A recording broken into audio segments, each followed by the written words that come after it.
Hi hello বন্ধুরা সবাইকে। তো আবারও আজকে একটা রেসিপি নিয়ে আসলাম। তো আজকে আমি বানাবো সুজি কচু দিয়ে শামুক। তো এখানে শামুকটা আমার পরিষ্কার করতে অনেক টাইম লেগে গেছে। এখানে শামুকের পেছন পাট আর সামনের ঢাকনটা তুলে তো লবণ দিয়ে দিব। এখানে লবণ দিয়ে পরিষ্কার করলে শামুকটা ভালো পরিষ্কার হয়। আগে আমি এটা জানতাম না। তো দেখো দু হাত আমি ক্যামেরা ধরবো কি এক হাত দিয়ে করবো, তার জন্য ক্যামেরাটা একটু বন্ধ করে দু হাত দিয়ে পুরো ঘষলাম শামুকটাকে। দেখো গাইস, তো এখানে এরকম একটুক্ষণ ঘষে তারপরে জলে ভিজায় রাখলাম একটু। তারপরে এদিকে সুজি কচুর ছালটা আমি ছিলাবো।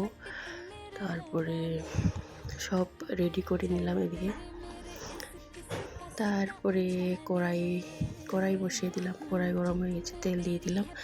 তারপরে দিয়ে দিব পেঁয়াজটা একটু লাল লাল করে ভেজে নিয়ে ওখানে দিয়ে দিব আদা রসুন লঙ্কা পেস্ট। তারপরে ভালো করে কষিয়ে নিব মশলাগুলা। দিয়ে দিলাম পেস্টটা, হলুদ দিয়ে দিলাম, মিট মশলা। তারপরে ভালো করে একটু নেড়ে চেড়ে নেব। তারপরে আবারও দিলাম ধনিয়া পাউডার, দিয়ে দিব লবণ। ভালো করে একটু মিক্স করে মশলাটা ভালো করে কষায়ে দিয়ে দিব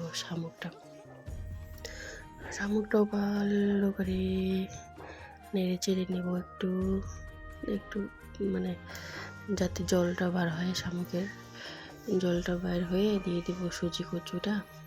তারপরে সুজি কচু তারপরে এরকম নাড়াচাড়া করলাম, এরকম সিদ্ধ হয়ে গেল।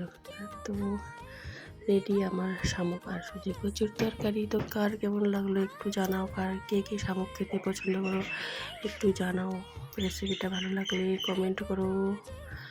আর ভালো থেকো, সাবধান থেকো। Bye bye guys.